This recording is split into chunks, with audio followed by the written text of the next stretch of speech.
Joining me now is Thomas Sowell, author of a brand new book called Social Justice Fallacies, one of the most respected minds and voices in the country today. And it's my privilege to have the multi-New York Times bestseller as our guest. Professor, welcome back.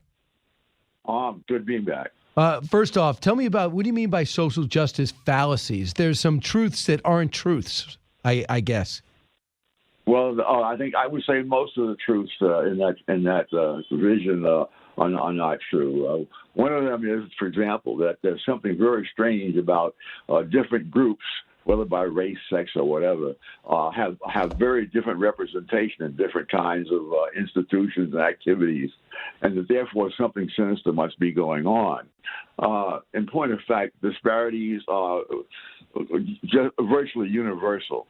As I mentioned in the book itself, you can read reams of social justice literature and not encounter a single example of a country where people from different groups are equally represented in different occupations or activities. And that's true if you go back, whether you're looking at countries around the world today or you're looking back through history, for over 1,000 years. So what people want to do is say, oh, the reason why Hispanics aren't big here or blacks aren't big here or people in the Midwest aren't doing what here is discrimination. They want to say it's racism. When you say there's a logic behind almost all of it and that we can't script outcomes, we can only script opportunities. That's right. Because the outcomes, among other things, depend upon what the individuals themselves want to do. One of the examples I've often used is imagine if some a black baby is born in the middle of the ghetto with muscles identical to those of Rudolph Nureyev, the great ballet dancer. The chance of that kid becoming another Rudolph Nureyev must be 1 in 1,000, if that high. Because he's not going to grow up oriented towards that kind of thing. And one of the things that bothers me back when people talk about the days when they had ability grouping in the schools, and it wasn't really ability grouping, it was outcome grouping. Because when you have some students who really don't care about school one way or the other, I don't know how you know what his ability is. Exactly, how they apply themselves. But yet they look at raw test scores and they judge what kind of teacher you are, what kind of school system you're in. You also say there's just certain things that are universal, and it has to do with the environment. It doesn't mean that society's unequal or people are trying to hold you down. So, for example, you bring up, why aren't more Hispanics in the tech industry? There must be a bias. There must be a reason. There is a reason, but it's not bias, right? There are more Asians in that area because there's a higher number of Asians with degrees in engineering. That's not an unfair advantage. That's just a fact. Yes, and the other thing too is that the idea that we should resent people who have who are doing better than we are. I mean, one of my favorite examples personally is basketball. Now, when I tried to play basketball as a teenager, I was really awful. I mean, I was lucky to hit the backboard, never mind the basket. But if I were into social justice, I would then hate Michael Jordan because he's such a great basketball player. Actually, I was a big Michael Jordan fan because I realized that he really could do some stuff. But there's an idea that when someone like, say, Bill Gates comes along and becomes a multimillionaire, that he's somehow subtracting from the wealth of the rest of the society. But there's no fixed or predestined wealth out there. And he's probably created trillions of dollars of wealth around the world. And if he becomes a multi-billionaire out of it, so be it. But to all those other people who can do any number of things better with a computer than they can without it, all those people benefit financially and otherwise. See, and we're talking to Thomas Sowell, and that people might be saying, listen, well, that's just conservative thought. That whole that economic thought is, out of the success, you have other people that work for you. Like I might work for Bill Gates, and then I might become a manager there. I might learn. I might split off and get my own company, hire other people because I was able to go be a part of a great organization. And that's the theory. So Bill Gates becomes richer, and I have an opportunity to do the same thing because the Microsoft exists. Absolutely. And then as far as conservative thought, I have no objection to people having whatever kinds of opinions they do have. What troubles me a lot is that we have notions that catch on in some intellectual elites, and these notions are treated as if these were demonstrated facts. In many cases, when you look at the data, you find that the exact opposite happened compared to what they had promised. For example, putting sex education into the schools, which is not a new thing, by the way. What was new is the parents found out about it because of COVID had led to a lot of home schooling. But sex education came in on a mass scale in the 1960s, and it came in with a promise that it was going to reduce teenage pregnancy and teenage venereal diseases. And if you go look at the facts, the fact is that teenage pregnancies and teenage venereal diseases were going down in the 1950s. And as of 1960, the infection rate for syphilis was among teenagers was half of what it had been in 1950. Pregnancy rates were going down. You brought in sex education. All of those things immediately reversed and shot up, and they've not come down since then. Similarly with crime, especially homicide. Homicide rates for black males in the United States went down by 18% in the 1940s. Went down by another 22% in the 1950s. In the 1960s, the federal courts, the Supreme Court especially, created all sorts of new rights for criminals, changed the whole nature of criminal law. And instantly, the murder rate tripled and doubled from 1963 to 1973. So you could run through a whole list of things like that, where you're supposed to produce a good result from this wonderful new bright idea. And in fact, the data all show that things got worse. So, Thomas Sowell, I know that you tell the story about growing up and that you grew up in Harlem and that you said you never even heard a gunshot in Harlem. But yet we always had the Second Amendment. Oh, my gosh, yes. You know, out here in California, there's a place, East Palo Alto, which a few decades ago had the highest murder rate in the country. The next year, the murder rate was way down. And so the question is, did they discover the root causes of crime? You know, did they get rid of all the injustices? No, they put more cops in there, and the homicide rate dropped. And a number of places, people have pointed out things like this, said, oh, it was amazing, as if it's some great coincidence that when you send in a lot of cops, fewer people get killed. Yeah, and that was so weird that you're describing this. I almost think you're talking about today.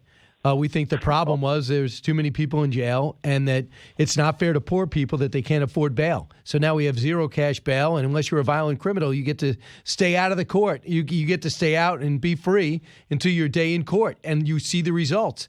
And now instead of backing off on this, Illinois just started it, California is reaffirming it, and New York is trying to get out of it. Well, at least in New York, they've looked at the data, but politics is a strange institution. Politics is an institution where you can end your whole career just by admitting the truth that you made a mistake.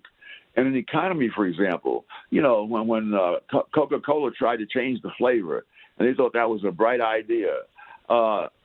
When people stopped buying Coca-Cola, suddenly the choice between the people who ran the company was, are we going to pretend that we were right, or are we going to stay here and go bankrupt? They decided they'd admit being right and go back to the old cola flavor. Yep, Thomas Sowell, unbelievable book, unbelievable intellect, and I think the way he looks at American society today, you got to read this book to understand where we're at and what the reality is, from tax cuts to the way people view different ethnic groups. When we come back, more for Thomas Sowell. You listen to the Brian Kilmeade Show. We're talking to Thomas Sowell here. His book is now out. It's called Social Justice Fallacies. And believe me, these are conversations that people have, and they give their opinion. But what you have done, Professor Sowell, is you looked back at the stats and you look at the results through time in our favorite in this country, and hopefully we'll learn from it, because you have no agenda. You just want to get to the bottom line and see if we could change education, the way people are viewed, and stop blaming everything on prejudice, racism, and sexism. And this week, I'm reading the paper today, getting ready for this interview, and I see this story. In New York, they're looking to raise taxes on high-income earners. They think they deserve another 5% income tax on what they make, over $250,000, another 7.5% of people who make over $323,000. Now, the result has been what? People who make a lot of money, 26 to 45 especially, are leaving this state of New York because they're being taxed too high. What is wrong with the thought of taxing the rich because other people need more money? Oh, my goodness. One of the most successful attempts to one of the most successful programs to get money from high-income people was done in the 1920s. After the Woodrow Wilson administration, the top tax rate was 73%. It was pure Republicans in the 1920s, and back in those days, Republicans had some kind of principles. But they came in and they reduced the tax rate top tax rate to 25%. Great outcries that this is tax cuts for the rich. In point of fact, the federal government collected more revenue at 25% than they had ever collected at 73%. Because at 73%, people put their money into tax-exempt securities, and it wasn't taxed at all. And so one figure that I remember is at the beginning, people who made $1 million a year paid 5% of all the income tax revenue. After they cut the tax rate to 25%, people who were making $1 million a year paid more than 15% of all the tax revenue. Right. And for the simple reason that 25% of something is larger than 73% of nothing. Understood. And the other thing that you always talk about is people think you're going to just take their money and they're not going to do anything. Like, of course, if you're going to take 75% of my money, I'm going to put it someplace else where you can't get it. I know how hard it took to earn it. And what we always hear from this president in particular is, I'm not for you being I don't care if you're going to be wealthy. You can do that, but just pay your fair share. That bothers you a lot. What is fair share? Well, they will never define it because it has no meaning. Someone once asked Samuel Gompers, the great labor leader, well, what does labor want? He said more, and that's true of politicians. They want more.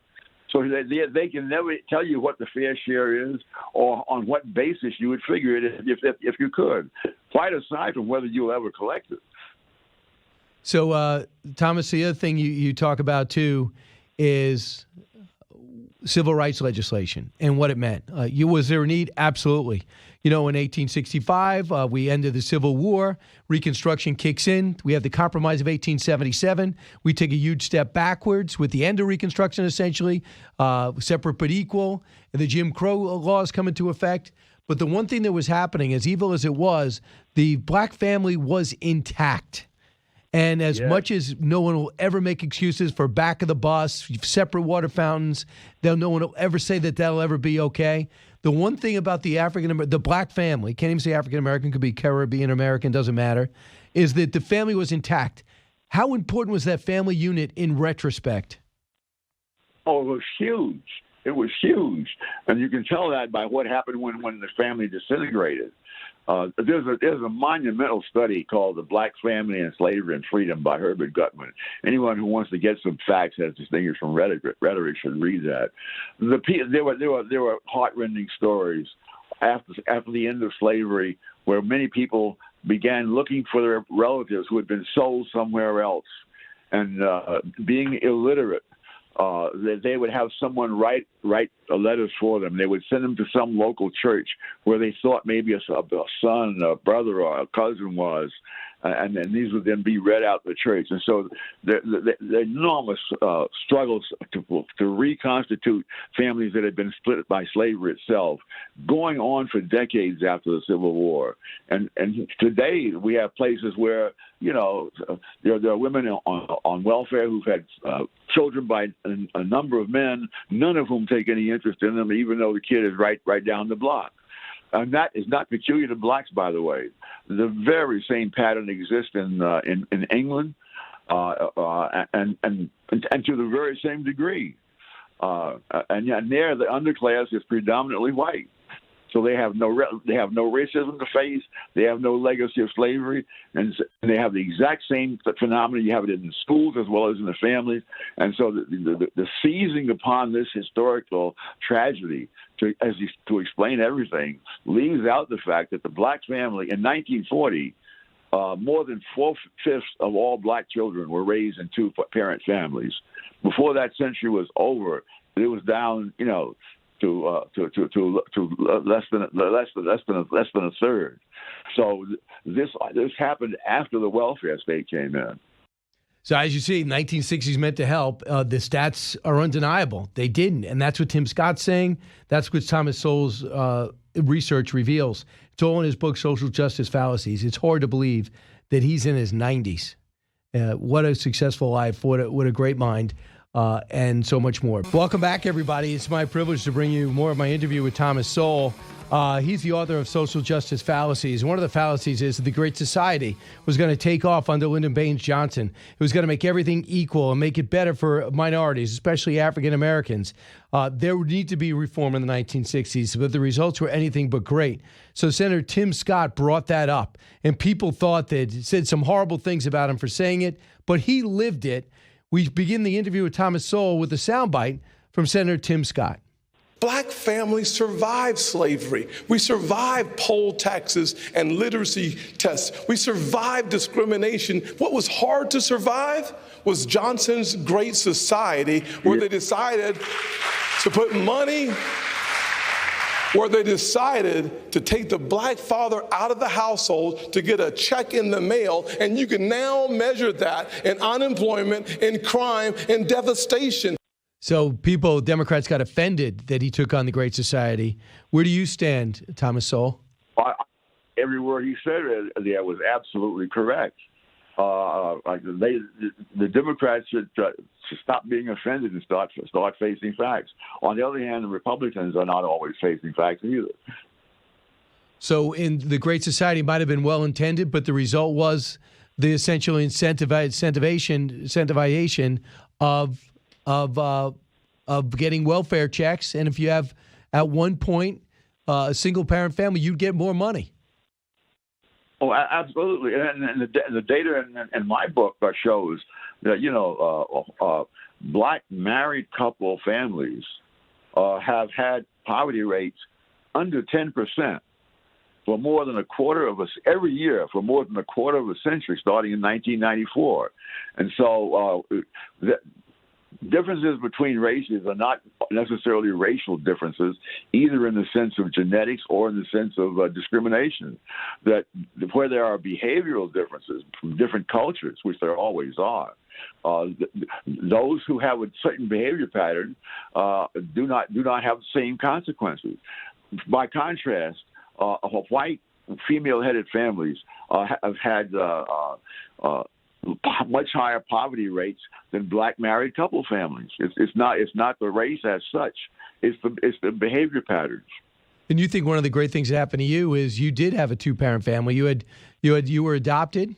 You were living in New York City, and you asked your family, when did I start walking? He goes, we don't know, because your feet never hit the floor. You were being held so much, and that really laid the foundation to be this great person you ended up becoming. Well, I know that it was really more like a four-parent family in the sense that I was the only child in a family of four adults, and so I had a lot of people there in the early years, especially when everything is so crucial. And Thomas, also you bring up the fact that there's reasons why certain people are successful. For example, the oldest child in a family tends to be more successful because at a time they were the only child. And you said there's no coincidence. It's not a coincidence that most astronauts were the oldest in their family. How does that figure into what you become? Well, there's no question about it, because they saw things, even though they had little education, they were thinking ahead about my future. And of course, when I was a kid, I wasn't thinking about the future. To me, the future was 2 weeks from now. But they met some kid who was very bright and very intellectually oriented. And they immediately, the light bulb went on that he should sort of take me in hand. He's a year older than me, and it was through him that I went into a public library for the first time, having no idea what a public library was. Little things can change lives. As you look at your life now and look at what we've experienced as a country. You remember the segregated South. That's not stranger to you. You don't have to read that in the book. You lived it. But as we look now, we seem to be more racially aware now than ever before. But in essence, is America more equal than it ever was? Oh, no, I know. The painful irony is that as rates of intermarriage have risen to levels far beyond what they were in the past, everybody is now more intensely into a racial identity. And that's not peculiar to the United States. It's the same thing you see it in New Zealand, where the Maoris are constantly talking about their identity. I don't know if there are how many pure-blooded Maoris there are in New Zealand as compared to those who are Maori and white. And what are you going to do if you're going to have reparations, for example? How are you going to unscramble all these people when an absolute majority of Black Americans have Caucasian genes? So do you look at America? I mean, would you see progress in race relations today? I see progress where people have been left alone to work things out themselves. I see a lot of retrogression where there are presumptuous people among intellectuals and among opportunistic politicians who are playing up racial differences in order to win votes. And today, when you saw the George Floyd riots and the rise of Black Lives Matter, and then you mentioned reparations, especially in the West Coast, the brainchild of your genius governor, are those things, do you think, show progress? Are they disturbing to you? No, my gosh. It makes me wonder if we're not buying problems much bigger than any human being can solve. The George Floyd riots were especially painful to me because when you think about it, what were the people protesting? They say, well, they protested what the policemen did. It was an evil thing that the policemen did. Everybody I know, one of the most conservative radio broadcasters went ballistic denouncing the policemen. I can't think of any incident in American history where there was more at the very least 99% agreement. The cop shouldn't have done it. He should be fired. He should be indicted. He should be tried, convicted, and sentenced. All of that happened. So what was if you're going to riot when there's unanimity, good heavens, what are you going to do when there are differences of opinion? So that was Thomas Sowell speaking out about things that he's been researching his entire life. Name of the book, Social Justice Fallacies. And if you want to arm yourself with the next great statement on whether it's your backyard barbecue or a tailgate with facts about America, do that. When we come back, Booker T. Washington, his message in the early 20th century and how some are running from it today, and they shouldn't. Brian Kilmeade Show. Welcome back, everybody. So I'm talking more with Thomas Sowell in this portion of our interview off his book, Social Justice Fallacies. One of the most respected deep thinkers in America today. We talk about Booker T. Washington, who really is defined, and don't be mad at yourself if you don't know. We didn't learn a lot about it in school, but in my book, Teddy and Booker T., I went heavily into it. First time I got the book was Up From Slavery. It talks about what he did for education and what charter schools are doing today. Let's listen to Thomas Sowell talk about education in America. Just looking back at race relations, I wrote The President Freedom Fighter. You study Frederick Douglass and where he came from slavery, how the meager means in which Abraham Lincoln came back from, and then picking up where he left off, Booker T. Washington, who overlapped with Frederick Douglass, was able to put together educational institutions in the segregated South. Yet today, Booker T. Washington is not necessarily embraced by the Black community. Do you understand why? Oh, his program was different from theirs.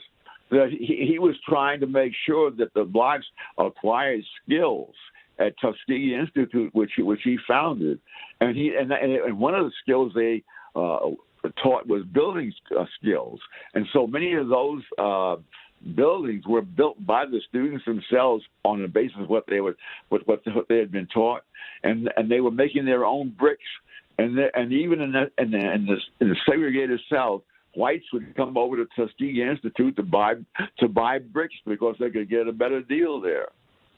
And then in the end, it was all about getting your raising intellects and academics, but also learning a trade. Because at that time, the white community wasn't looking necessarily to hire blacks. So make yourself invaluable for yourself, for others. Start your own business.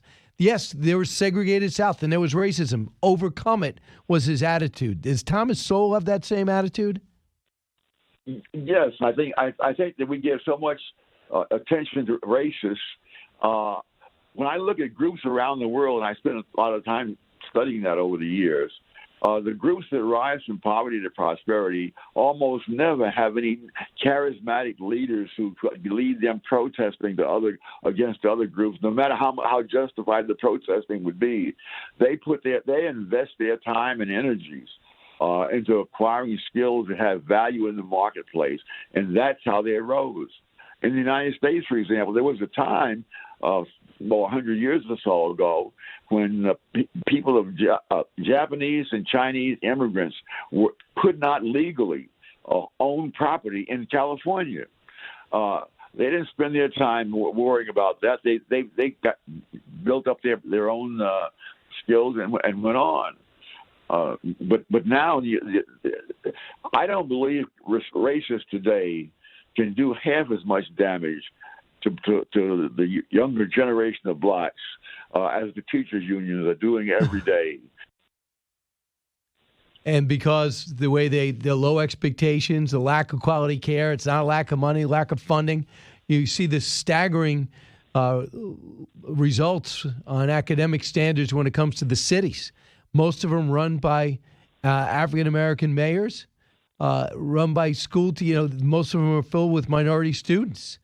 But it's not because minorities aren't capable of everything others are capable of. It's all about the situation which they're born into and the classroom as well as the curriculum. Yeah, well, I did a book on charter schools a few years ago in which I compared schools in New York City where the black and Hispanic kids were in charter schools were located in the very same building with black and Hispanic kids from traditional public schools. In fact, I myself went to one of those schools when I was a teenager.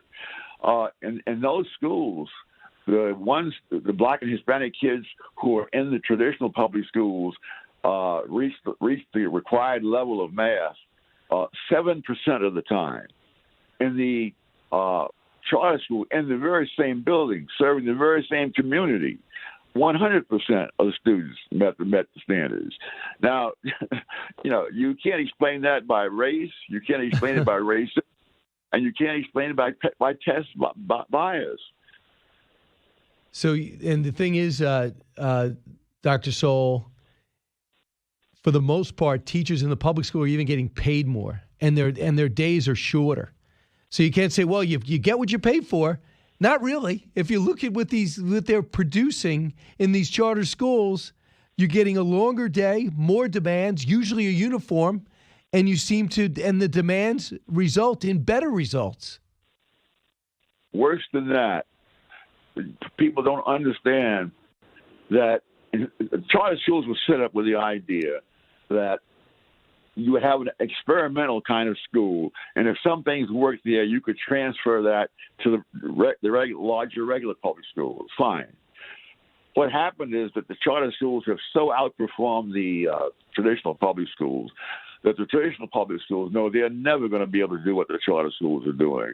And so there are laws, including in California, that are forcing the charter schools to do the counterproductive things that the public schools are doing in order to save the jobs of the unionized teachers, and in order to continue for the unions to take in billions of dollars in union dues every year. And you would think that, okay, well, I love what that charter school's doing. Let's learn from that. Instead, they look at them as the enemy. And I don't know if you're involved, but I watch what's happening on in New York all the time. And they're trying to keep down the charter schools. There was supposed to be dozens more, but they're just leaving them empty. And they're not staffing them up and putting kids in there because it would hurt the amount of people in the public schools. But if you really cared about minorities, like you claim to, you'd want to fill up those charter schools because you want the results. Better educated, highly motivated students. Yeah, the last time I checked, there were 50,000 students in New York City on trying to get into charter schools and not able to do so.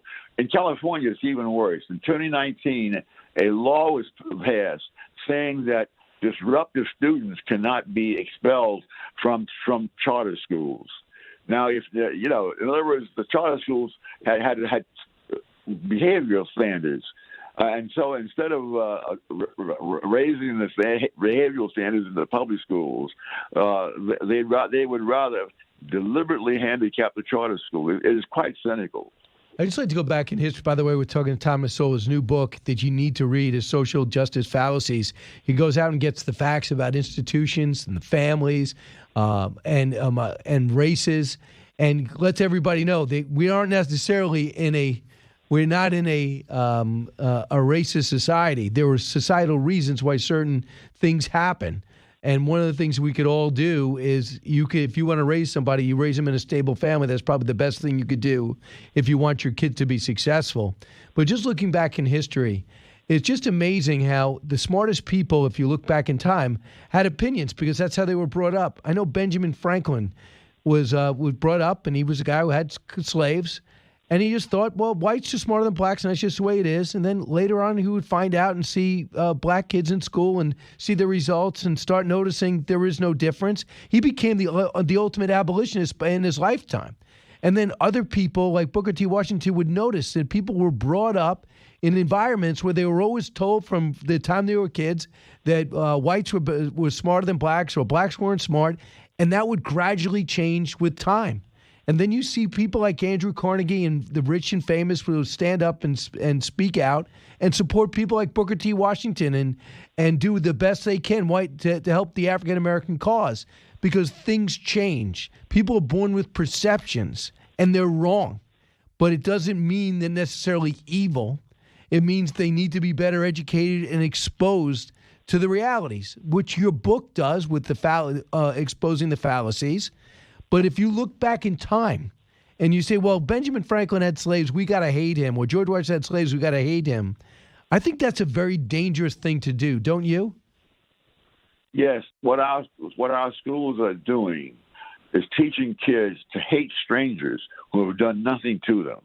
Now, that is that's not a good future either for those kids or for this whole society, because once you start tolerating that from one side, you'll start seeing the same thing happening on the other side.